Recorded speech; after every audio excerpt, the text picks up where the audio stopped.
What would you say if Apple completely changed how the iPhone looks, especially the camera? Well, that's exactly what might be happening with the iPhone 17 Pro. And thanks to a new leak, we've got a closer look at the changes. Unknown tipster named Majin just posted some new images that show what appears to be a dummy unit of the iPhone 17 Pro in a deep black color, darker than even the iPhone 16 Pro's black titanium. What immediately grabs attention is the new camera bar that stretches across the top of the back.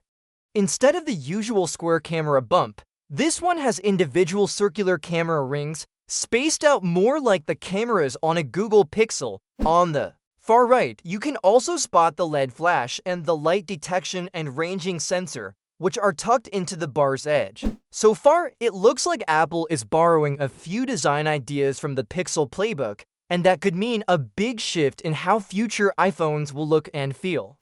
Another leaked image shows the camera bar from the side, which gives us a better sense of how far it sticks out from the rest of the phone's body. Not only does the bar seem thicker, but the camera rings also stick out even more than before. This could hint at better camera hardware, possibly with upgraded lenses or sensors. But on the flip side, it might make the phone a bit harder to carry in your pocket or hold comfortably without a case.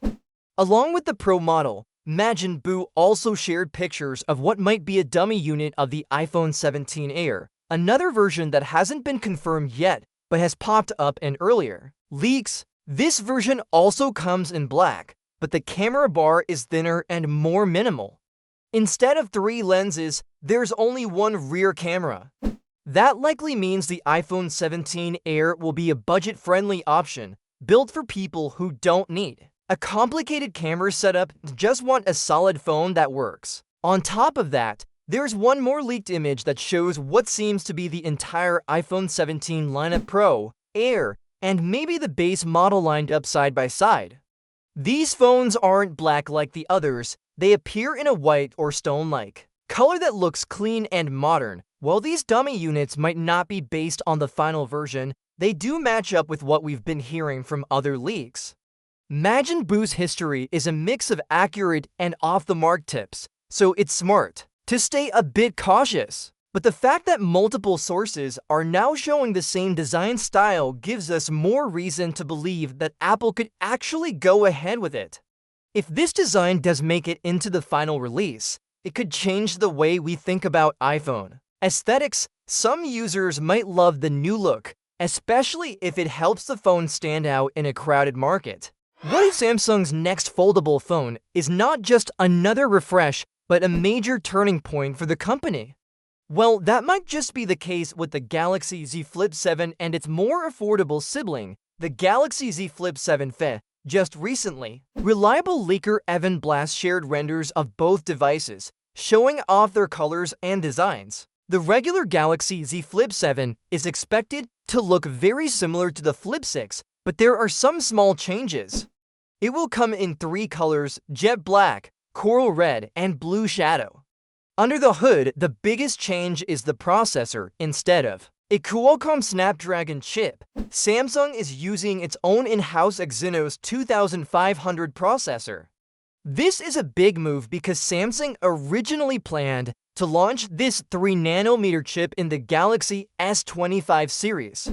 But it wasn't ready in time, so now, the Flip 7 becomes the first phone to test it out. That's a bold decision because people will now judge how good or bad this new chip is based on the performance of the Flip 7. If it's smooth and fast, it could build trust for the next Exynos chip, the 2nm Exynos 2600, expected in the Galaxy S26. On the other hand, if the Flip 7 struggles, it might turn users away from Exynos once again. Now let's talk about the Galaxy Z Flip 7 FE. This is the first time Samsung is adding an FE or Fan Edition version to its foldables.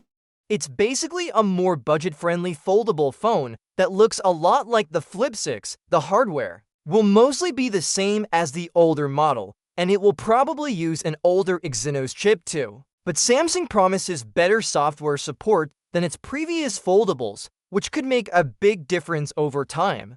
The Flip 7 Fe will be available in black and white colors, simple but clean. This move clearly shows Samsung is trying to cut back on its reliance on Qualcomm Snapdragon chips, which are usually more expensive. Instead, they want to use their own processors, which could save money in the long run and give them more control. But there's always a risk when you change something people already trust. Some people are already asking, should Samsung have used a Snapdragon chip instead? Some say yes, others say the average user won't notice the difference anyway. And maybe that's true, most people just want their phone to work well, take good photos, and last a full day on a single charge. Speaking of features, we can't ignore the Galaxy Z Fold 7, which is launching alongside the Flip 7 and Flip 7 Fe. While it's not the focus here, it's worth mentioning that the Fold 7 has made some real progress. Have you ever felt your phone getting too hot to handle after playing a game or recording a video for too long?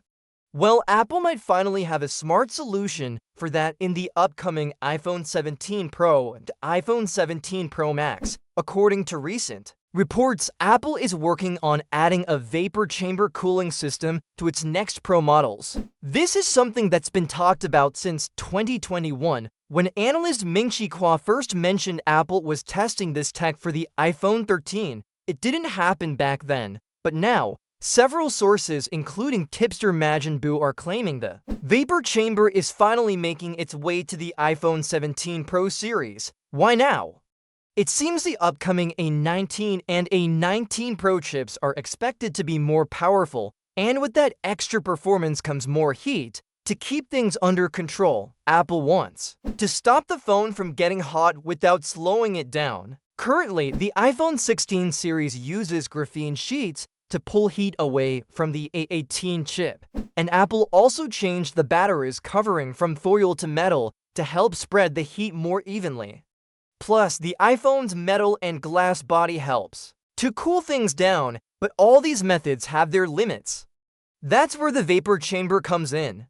It's a small sealed metal unit with a tiny amount of liquid inside. When the phone gets hot, the liquid evaporates and moves to a cooler part of the phone, where it turns back into a liquid.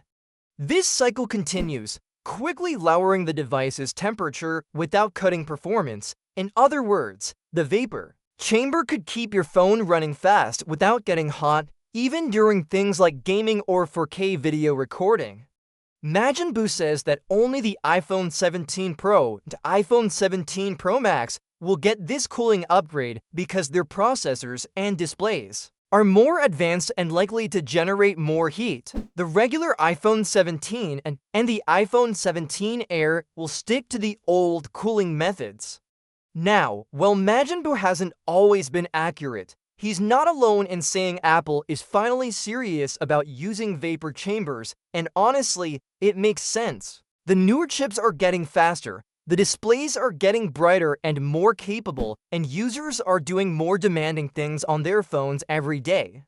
So the risk of overheating is only going up. If Apple gets this right, you could be holding a phone that stays cool even after an intense gaming session without losing performance or damaging battery health. And speaking of batteries, Apple still hasn't confirmed if this change will impact battery size or milliampere-hour capacity, but keeping the phone cool also helps batteries last longer in the long run. So, this upgrade could bring a lot more than just comfort. It could help with overall performance